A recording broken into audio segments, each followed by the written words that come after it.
we'll see. Do you know how much our producers get paid? They can figure this out. I hope so. I hope so. Yeah, Dan right now is like, you got to be kidding me. Yeah. Don't pay me enough.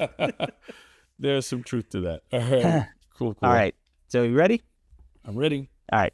Here we go. All right. Welcome, everybody, to episode 7.5 of Extra Sauce, Sony After Hours Support. It is I, Derek, and joined with me is the incredible Larry on the other side over there as well. What's up? That was a weird delay. I was like, that was a weird delay. He was like, do I have to say my name now? Yeah. I think yes, it's the CES hangover is what that is. Sorry. Oh, no doubt. Mm-hmm. No, yeah. I can validate it is Larry. It's true. It's happening. So we do have kind of a short episode today, just to kind of catch up on a couple things, briefly talk about CES. But prior to that, we want to address a couple of questions that we did have. But even before that, let's get into something that we just announced. And Larry, you made an amazing video on it, didn't you? I don't know if it was amazing, but it was fun to make. The SRS XV500. And let me tell you, I don't know what the year is going to hold for us with respect to wireless speakers and party speakers. But if this is in any indication of what's to come, it's going to be an exciting year. It is an incredible speaker. It's got all the boom, all the features, and we'll talk about it more. I don't want to I'm not going to go all in on it, but check out the video. We'll drop a link right here below me. Check out the video, like, subscribe, comment, the whole thing. Yeah, it's an incredible speaker.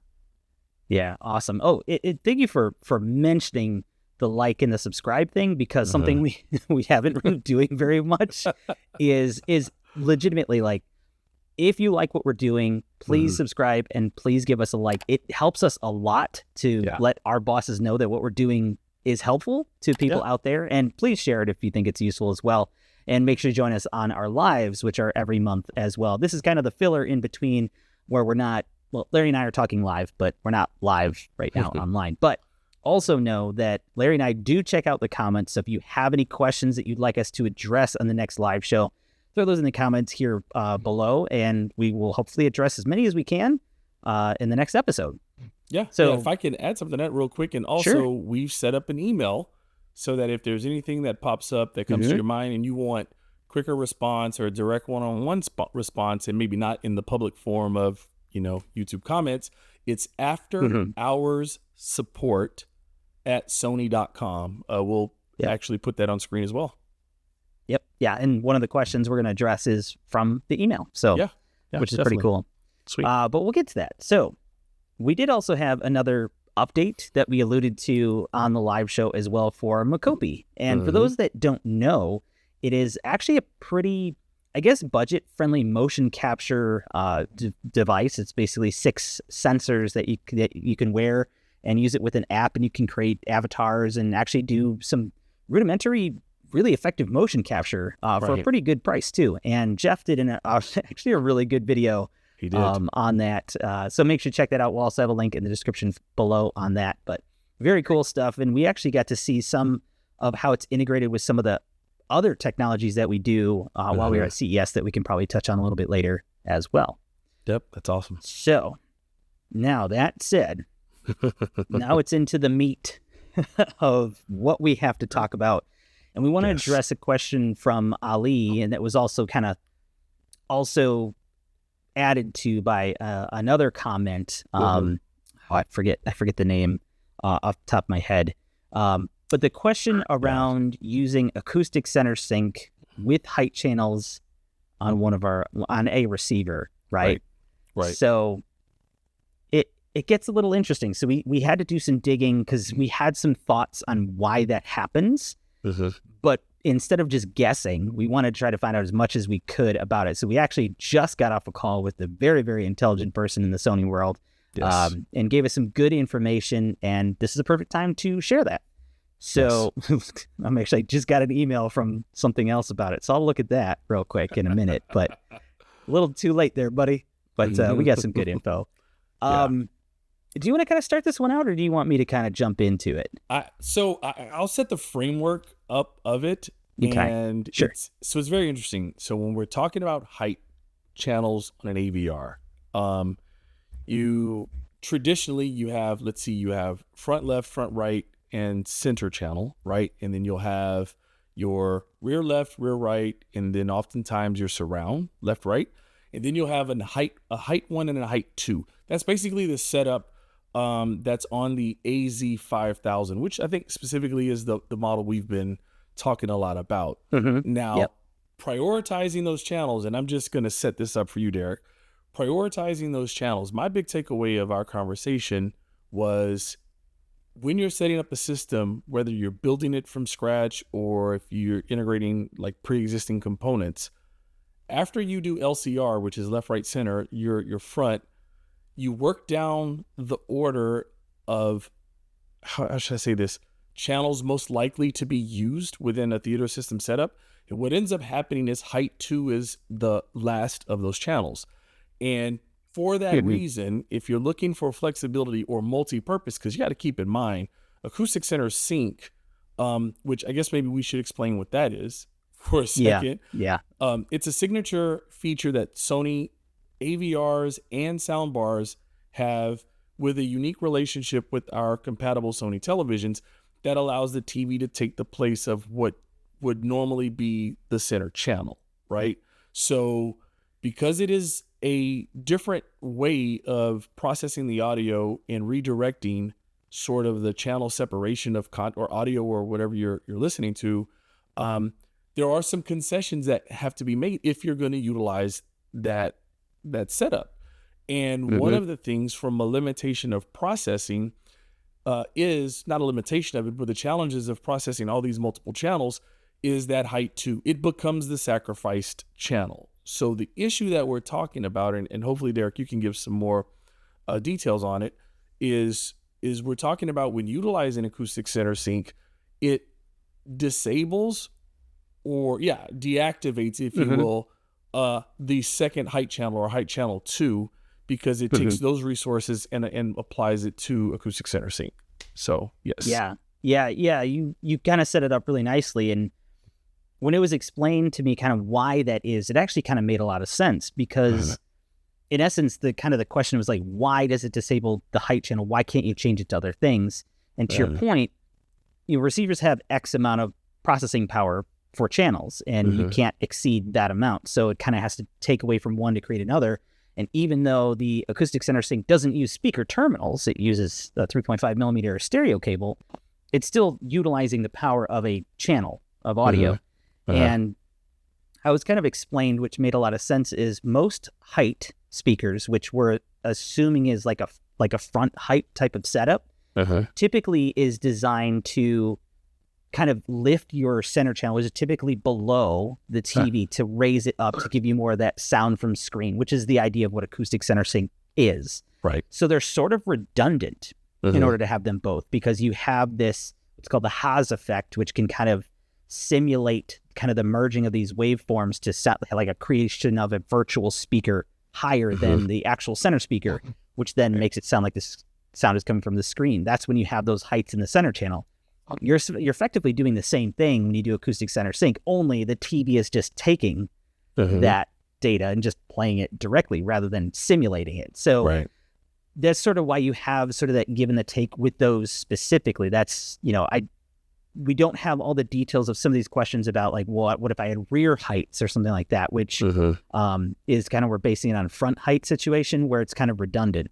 Now, honestly, to speak very plainly and openly, because obviously any solution that's best for the customer, the client, whoever, that's going to be the best thing that we recommend. And in many cases, it may actually make sense to keep those front height speakers, especially if they're really nice speakers you invest a lot of money into, and use that in conjunction with the good center channel that you may already have, rather than using the acoustic center sync. Acoustic center sync is a great option, and it fits for most people's purposes when they don't have those front height speakers. So it fits many people, but it may not be needed in some of the cases that were presented to us in these questions, because it sounds like these guys got some pretty good setups going on. So it almost sounds like acoustic center sync may not be the best solution for their purposes.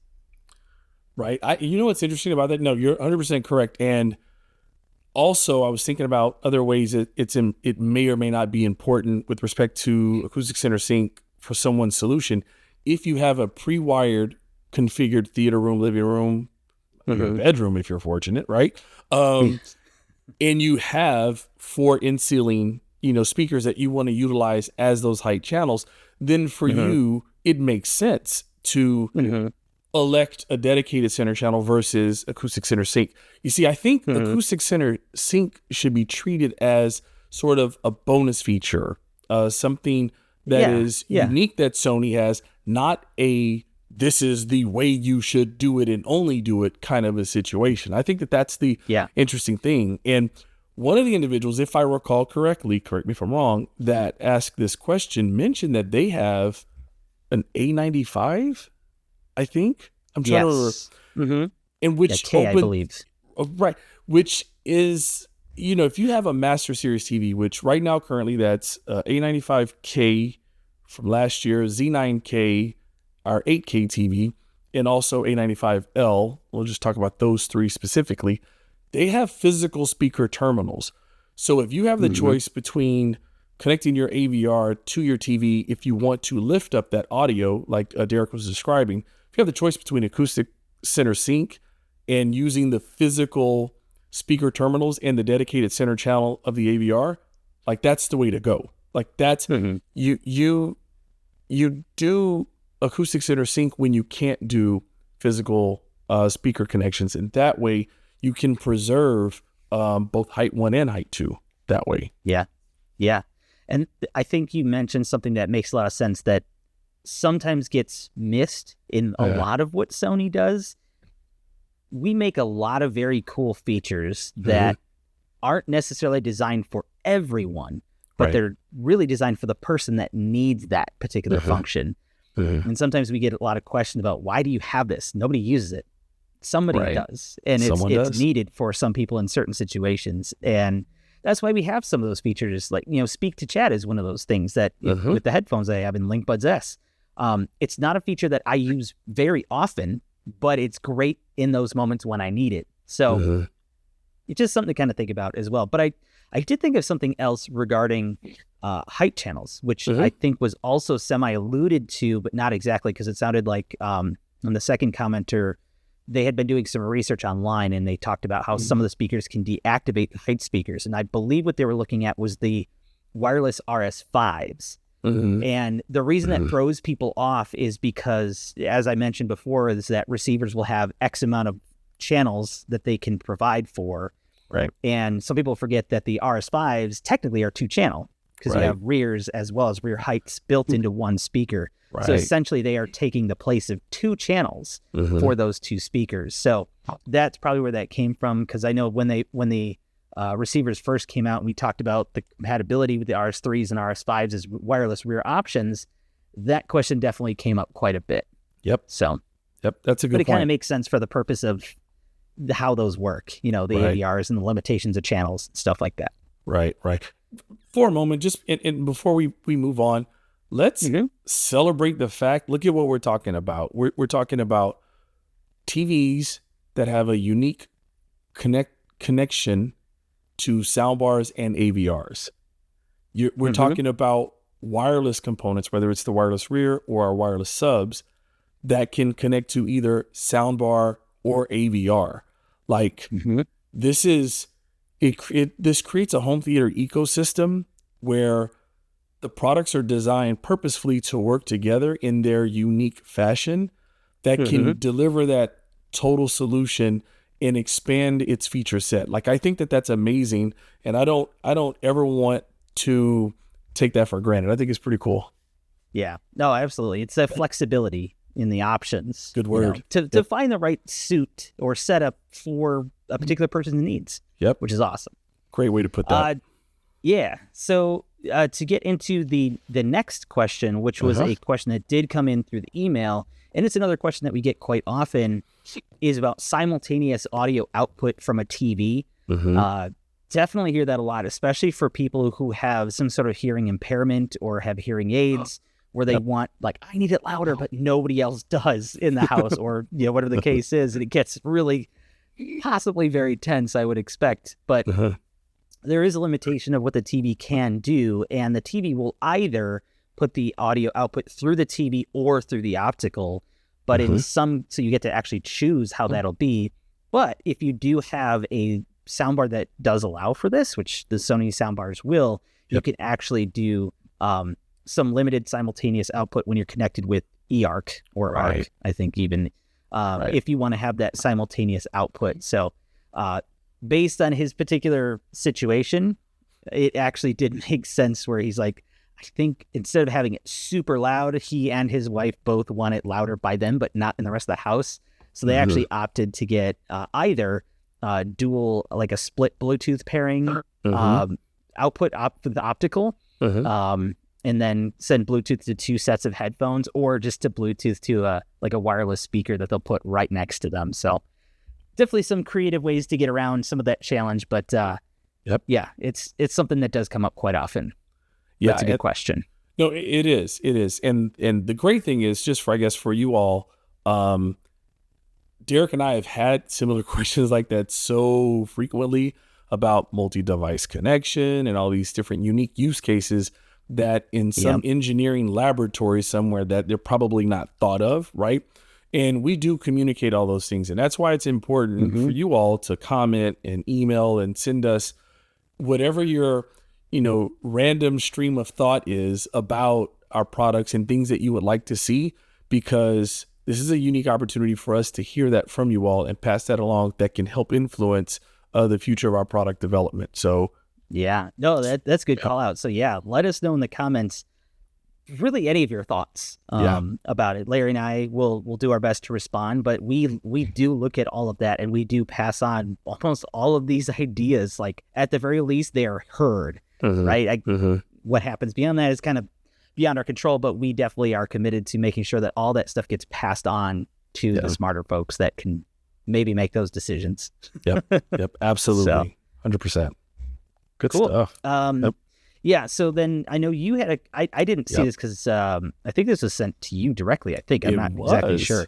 It was, which is pretty cool. You had another email question from someone as well. Yeah. So first of all, shout out to Mr. Vint. I think as far as our viewers and the subscribers to the channel, Mr. Vint is the first person who's reached out to us directly, specifically me.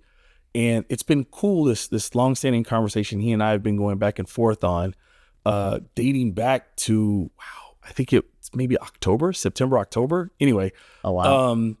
And he and I teamed up. He and his wife, I think they bought a new home. So I want to, again, congratulate you on the new home. And they were preparing, pre-wiring and things like that for their living room. And they were trying to make the decision on the right products to buy and so on and so forth, which was great because I enjoy being able to do that. And unfortunately, with the time that he was wanting to get the things, shout out to our one-on-one consultation program, they were completely booked up. And so he went that route first, but then reached out to me because he wanted some answers. And Mr. Vint, I'm laughing when I say this because his wife wanted to buy a different product that he knew did not deliver the picture quality that he wanted in his primary TV. But anyway, long story short, we got to the meat and potatoes of it all, and he's going with the A80L, and also is going to get the HTA9.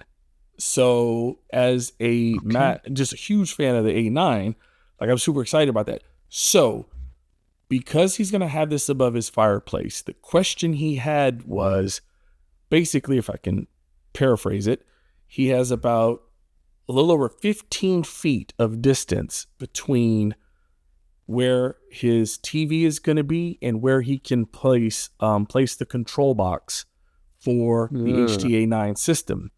And he's going to be pre-running the wires. They're pre-running the wires through the conduit. So he only wants to run wires first.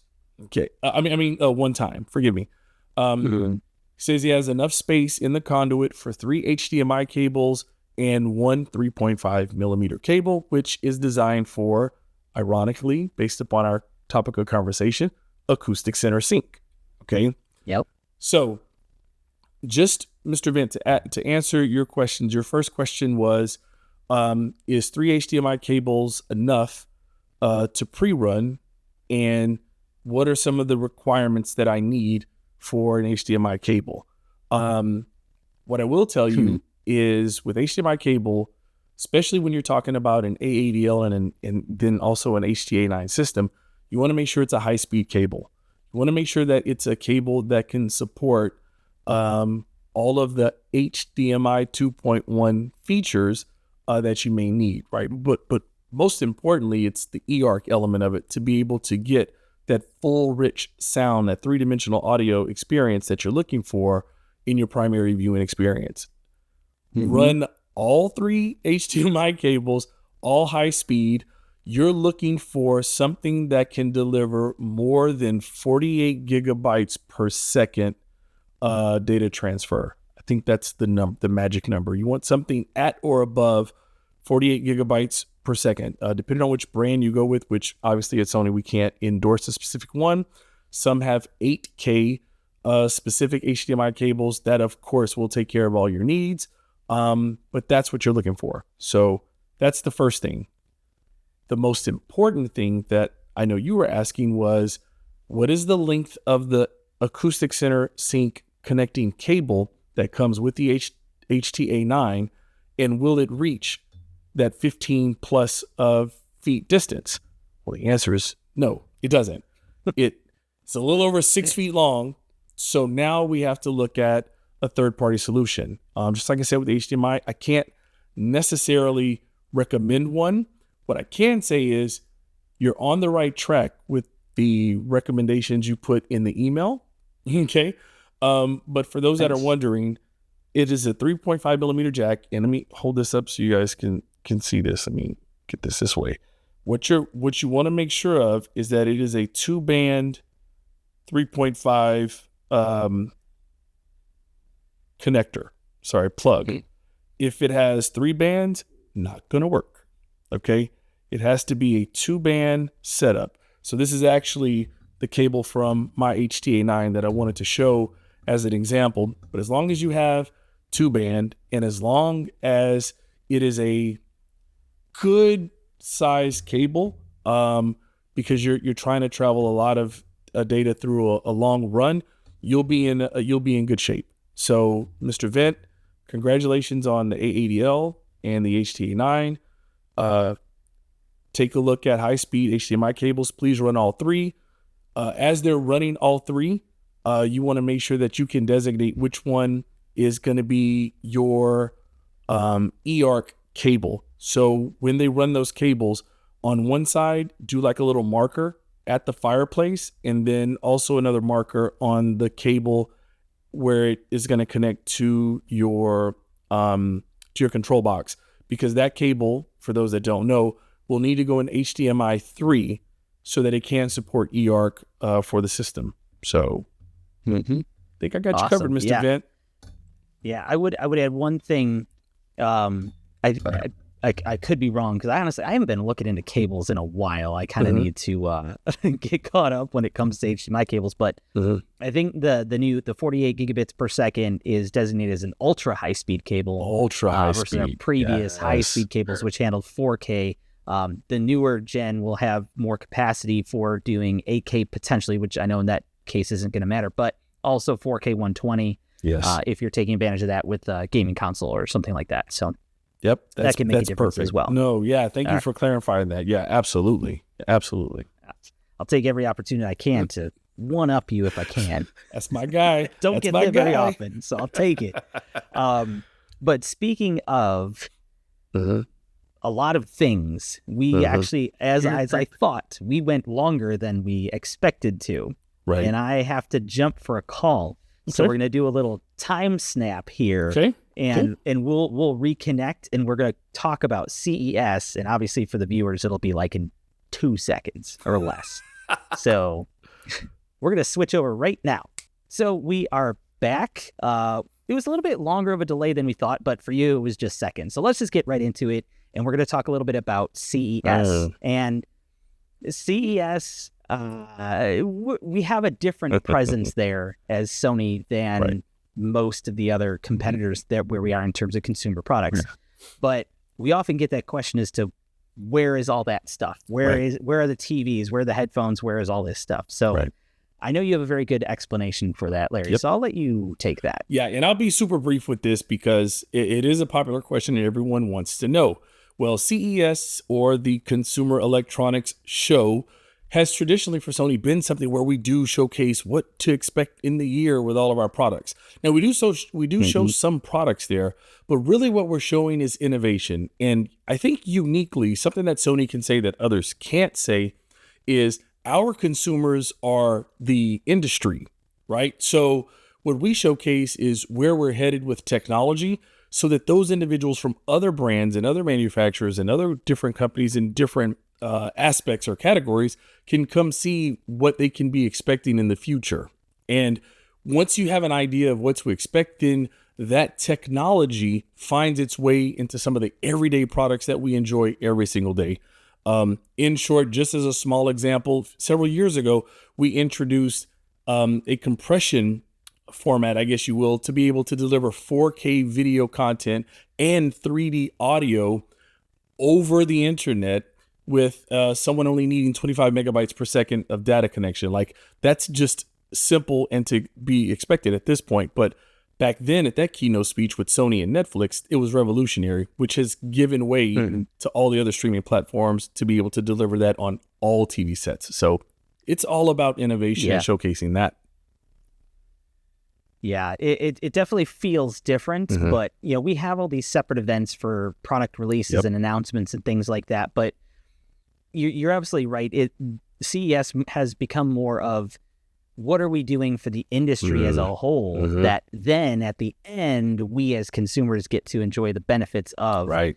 And you're absolutely right. It definitely feels a little different. But before we go on to kind of a little bit talking about the booth itself, there is a lot of buzz about something that some people in the media and some influencers and creators had gotten a chance to take a look at that maybe you have seen online.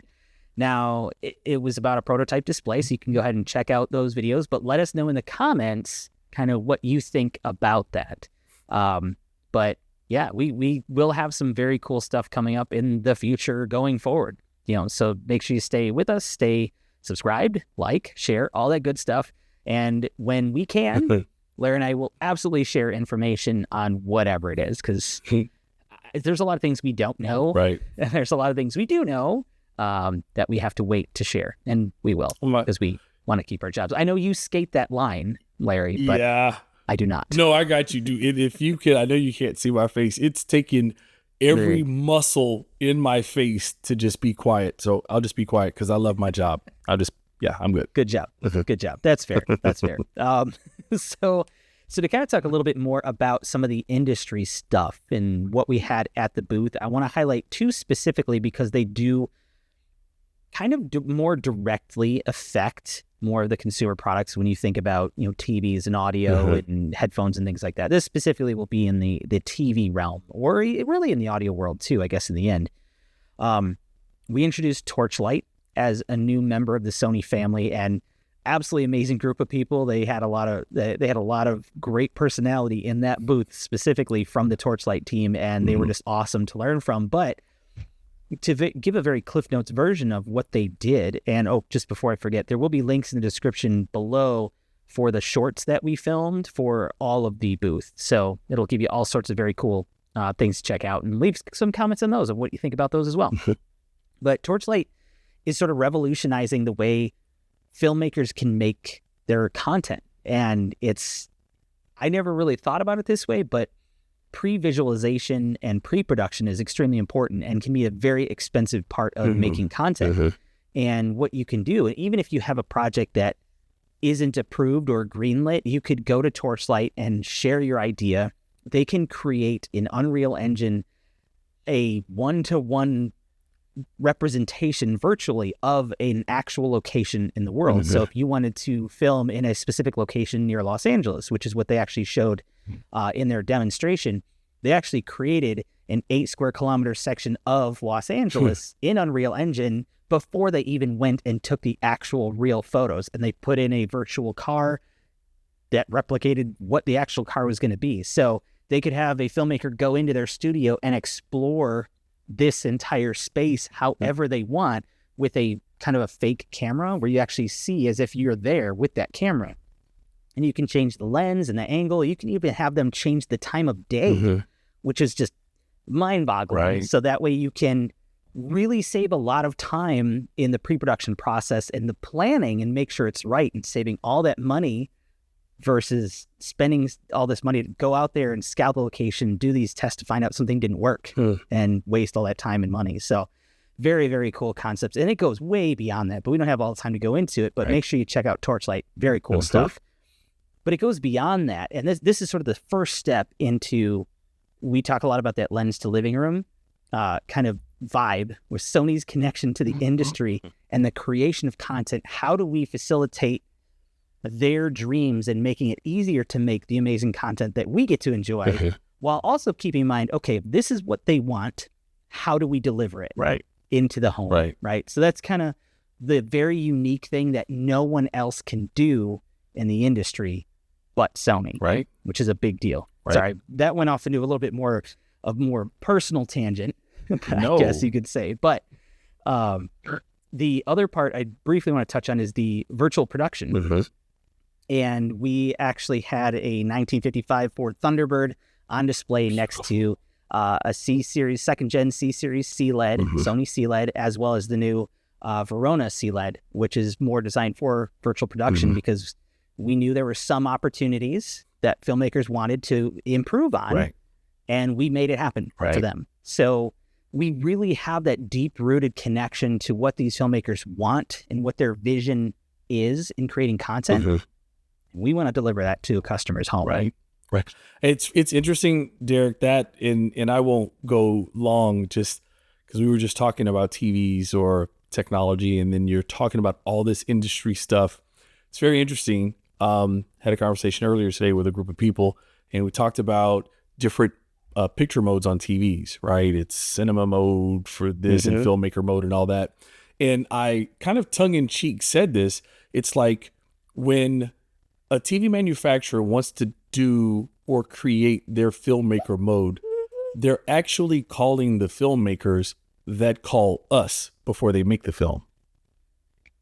So it was just, in thinking about what you just walked through with Torchlight and then the virtual production set, like that's the interesting thing about it. Like we're defining what right looks like. We are defining the next generation of filmmakers and technology and how we can create this more lifelike experience through that tech we show, which all translates into more impactful, more immersive content that we're going to see theatrical releases or can't wait till they appear in our living room on a Sony TV, of course. Absolutely. So, yeah. We can't really overstate how incredible that relationship is, and seeing how much of a part we are in this, and then the end result that we as consumers get to enjoy is so cool. But yeah, we do have some videos on that, some shorts, I guess I should say, down below. So make sure you check those out as well. And you can look up that stuff some more online if you want to know a little bit more about it, or let us know in the comments too what you want us to talk about on our next live show. So if you have other questions about it, we'll do our best to answer those as well.